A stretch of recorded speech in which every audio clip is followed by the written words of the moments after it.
All right, music fans, welcome back. It is Dave, the Real Music Observer, observing real music in real time for real people, just like you right there, and yours truly right here.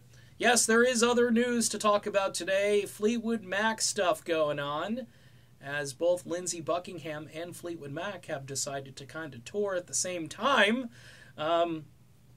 Here's the deal.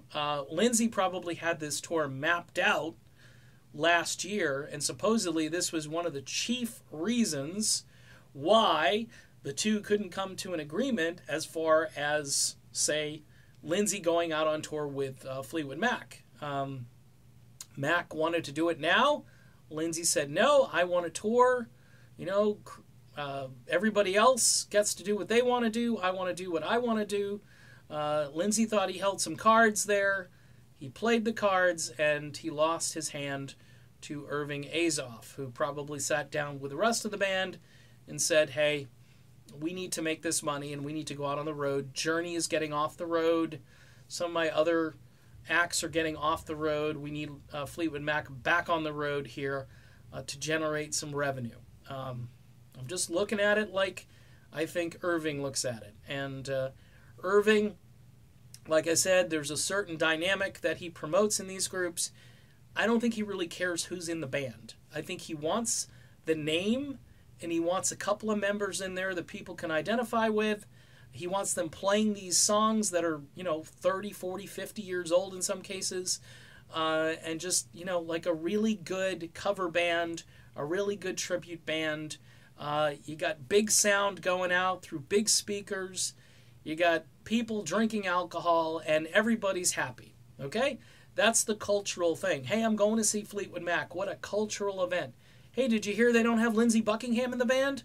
Who's he? This is the kind of stuff that we're dealing with right now in this particular situation. And it's kind of sad because, I'll tell you what, the Lindsey fans are really ticked off. I mean, reading some of the comments and just jumping on a few of those groups and pages, even on Twitter, I get hit every once in a while with a very disgruntled Lindsey Buckingham fan who is just beside themselves thinking, hey, why isn't this guy in the group?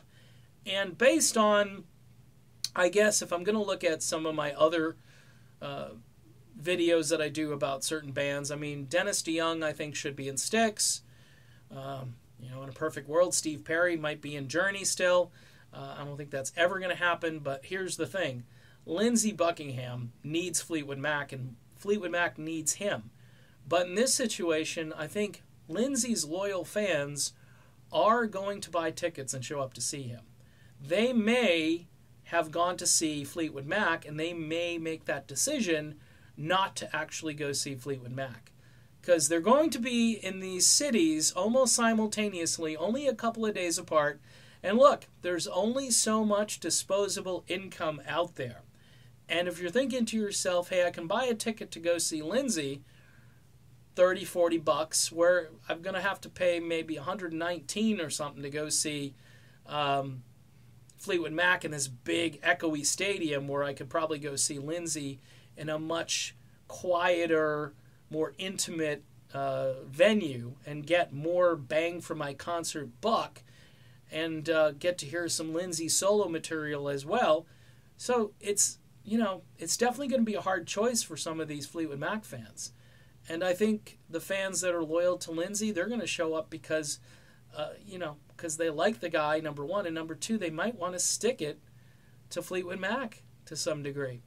So, more drama. Mick Fleetwood says, hey, this is what Fleetwood Mac has always been about, is drama, and it helps drive ticket sales and so forth. And that's what Irving Azoff is banking on. He's banking on these two new guys and the fact that drama is what has fueled this band in the past.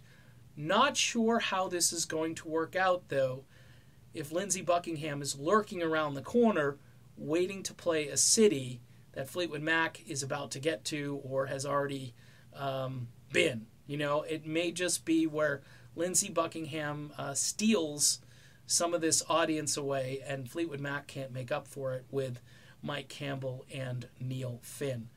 So that's my video on the topic, Fleetwood Mac drama, Lindsey Buckingham.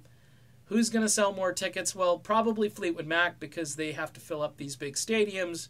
But if you've got a 3/4 filled big stadium and you've got Lindsey Buckingham down the road selling out a smaller venue, it's going to look better for Lindsey Buckingham. And I think that's probably what's going to happen. All right, done with this one. Be back soon.